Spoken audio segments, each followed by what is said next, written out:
Be seated. Shabbat Shalom. Nice to have this little last moment before Pesach together. I wanted to look at a topic of acronyms. Seem to be very popular these days. I use them: LOL, BTW, FYI, or those are old ones. What are the new ones? Like, what? You don't want to know. All right. I'll keep it with what I know.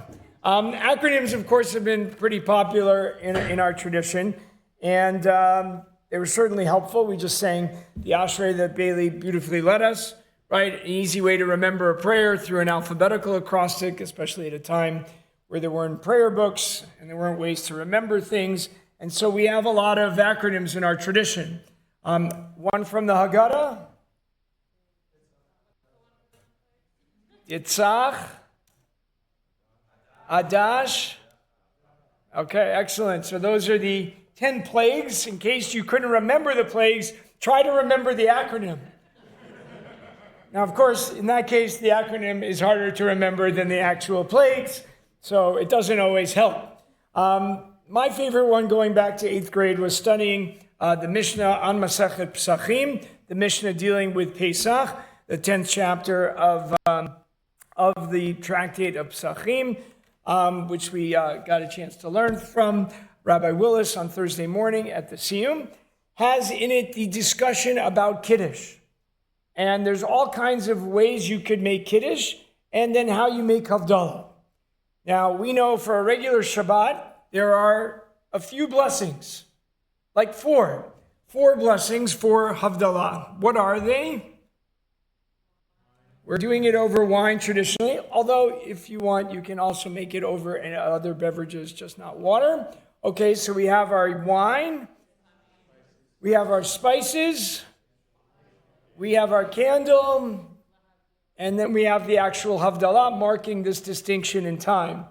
I sometimes get mixed up to this day. I have done Havdalah a few times, and sometimes I'll be like, is it the candle next, or is it the Besamim? And there's an acronym for that. It's easy because it's a Camp YaKNeHaZ, Yud for the wine, Vet for the Besamim, Nun for Ner, Hey for Havdalah, YaKNeHaZ. And that's one that I use all the time just when I'm like, wait, okay, YaKNeHaZ. And that's in a regular Shabbat.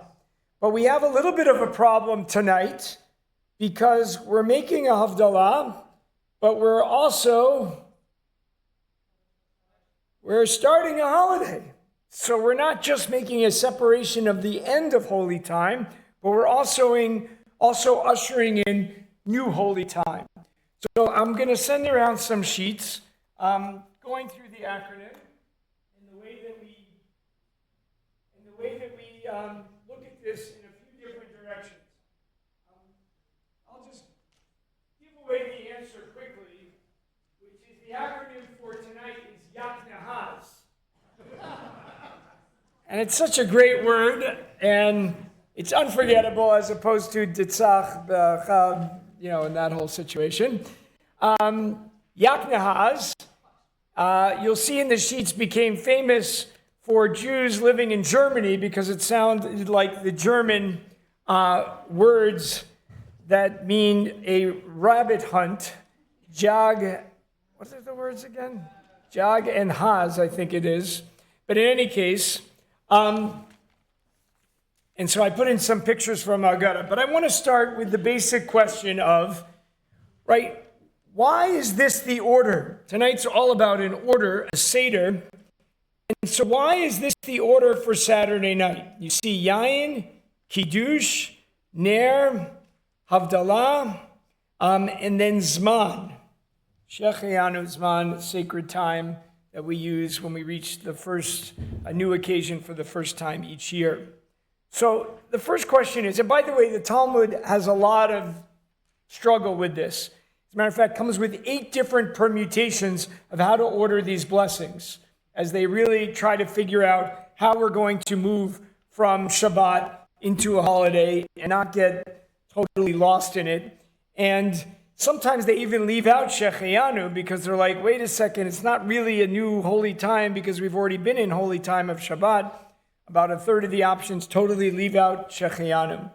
So here we have the order. Yain Kiddush. We have Ner, which is very complicated to do because traditionally you can't start a fire on Yom Tov. You're just supposed to transfer fire. So if you're doing it like on a Havdalah candle, you've got a lot of problems because you're taking transferred light that you lit yesterday, transferring it to a Havdalah candle, and then you have to stand there with your hand under the Havdalah candle while it burns all the way down and you have hot wax all over your hand. Not recommended, although the Seder does have enough time that you could theoretically just do it. So we have that little issue of how we do the Ner. Most people do it on the holiday candles and transfer it to those, which then burn down. Sometimes you simply do it on light that is around you. Then we have the Havdalah, which is changed. As Hilana said, right, this is a Havdalah that is not making from Kodesh L'chol, it's from Kodesh L'Kodesh. It's not going from sacred to profane to the weekdays, it's going from sacred to sacred and trying to help us distinguish between types of sacredness. So the first question I wanted to ask is, why would you have this order? Right? Why would you have Kiddush first and sanctify the new day, whereas you might think that you first need to end the last day, which would mean you would have an order of YaKNeHaZ,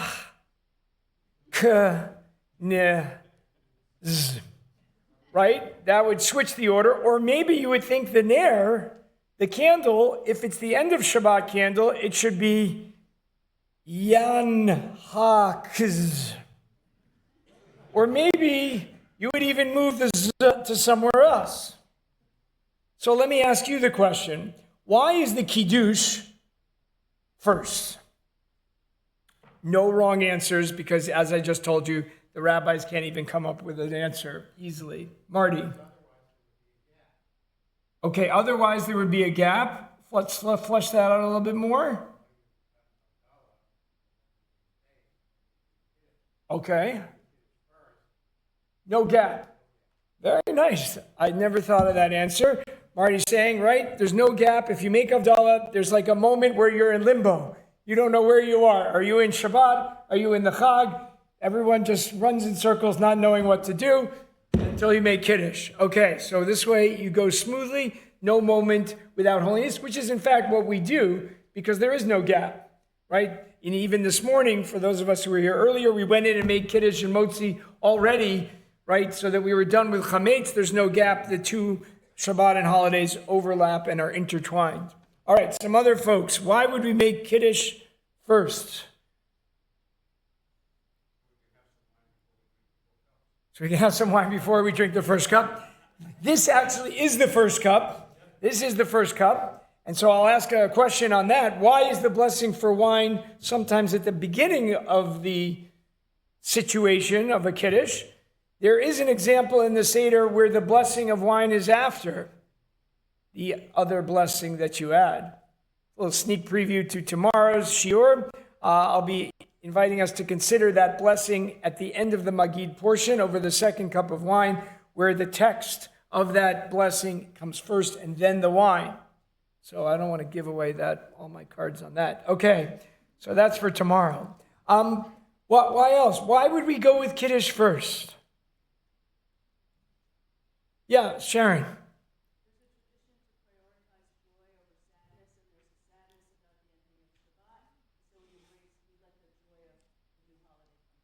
Beautiful. This is one of our big ideas in Judaism, right? That we prioritize joy over sadness.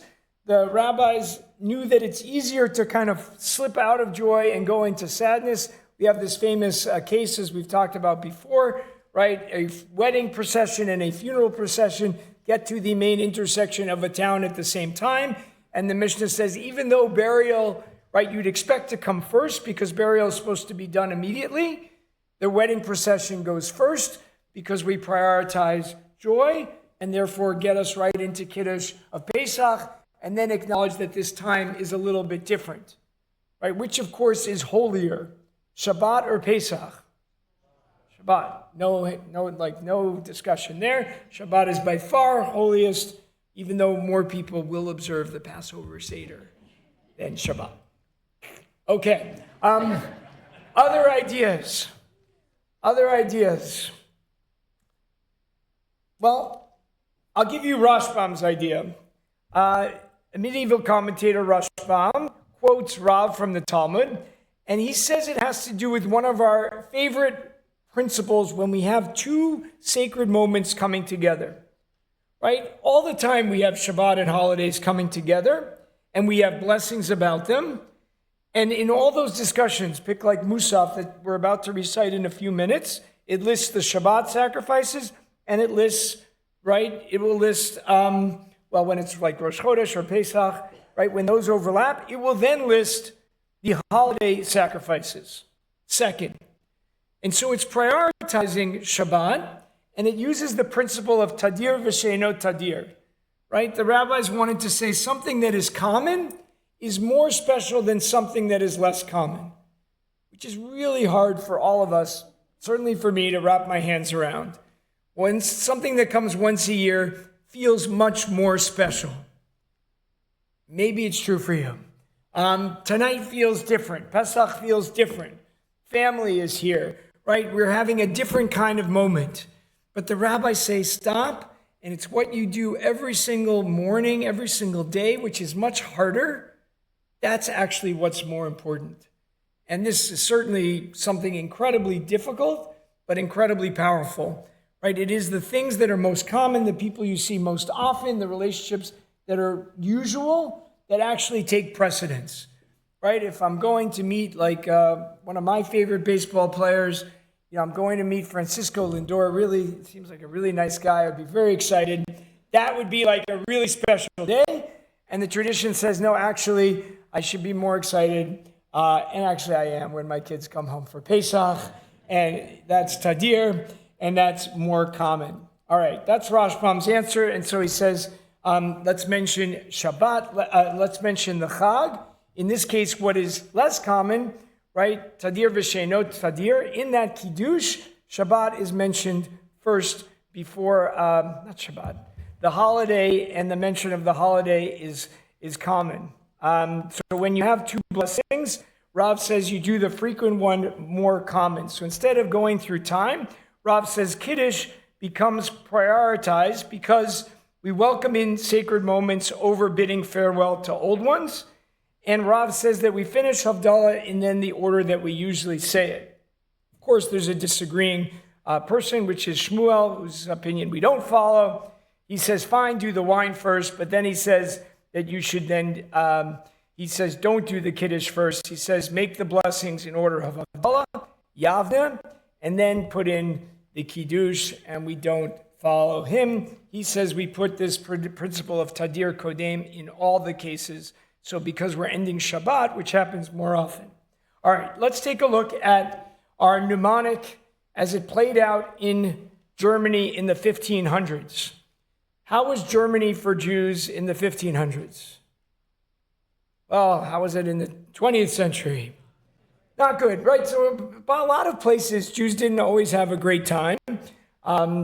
Spain, England, really pick your country and pick your century.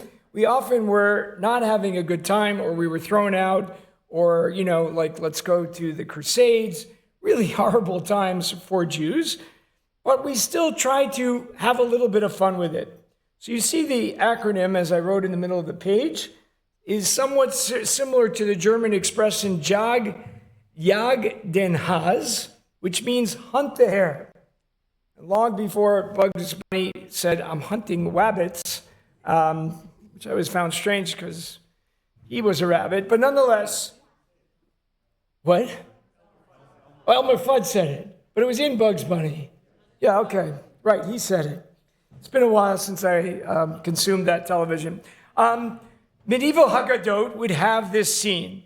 So before reading the commentary, if you can see it, hopefully it's not too small, what do you see in this first picture from the 1527 Haggadah published, 1526 Haggadah published in Prague? What do we see? The rabbits are running. Who's chasing them? Who does this look like? It's a knight in shining armor. He is hunting down the rabbits. What do you see that he's holding? He's holding a shofar. What else do you use to hunt rabbits? Okay. Is he Jewish or not Jewish? Presumably not Jewish, because there were very few Jewish knights. Actually, there were no Jewish knights until very recently. And so you, of course, start to identify with the Jewish people being the rabbits. And so we're the rabbits, and we are running and running. And so that's what's happening. We're being chased by, clearly there were many opportunities for Jews throughout Eastern Europe and beyond to experience this kind of literal being chased, a pogrom, what have you. And so you see that the hunter is pursuing the rabbits, and you see the dogs. Can you see a dog in the front? Chasing down the rabbits. Okay, we'll go to another Haggadah, this one from 1534, and let's see what we see here. What do you see in the second picture? Sorry, the copies are a little bit dark. Now, we see a net. Everyone sees that? Okay, which of course means that the rabbits are now trapped and they're caught. They see the hunter is now on the right and the rabbits are caught, and it looks like a bad situation for the rabbits. Here you have a lot of examples you see in the commentary about chasing in this story being used in different ways. But here the net is a little bit, did I put these out of order? No, they're in the right order. You see that in this, in the pictures, the first one, you have this kind of net that's down, which of course connects to Yetziat Mitzrayim, to the Exodus, as we were being chased by, and we had in front of us the sea of reeds. So we were trapped. And so you see in this picture kind of recreating the Exodus story, both based on their experience as medieval Jews, and then kind of riffing off of this funny word of the Kiddush that's happening tonight. You see here in this description, and then finally the last picture, which is in the middle of the page. What do you see in the bottom picture? Okay, the rabbits are on the other side of the net. The dogs are coming right up to the net chasing. We still have our chauffeur player in the back, and the rabbits are saved. In the second scene, as it says here, at the last moment, the net miraculously lifts up. The hare goes back through. With legendary speed, it outruns the dogs. Thank goodness this hare did not look back and see that the dogs were slower and actually took a little bit of a rest.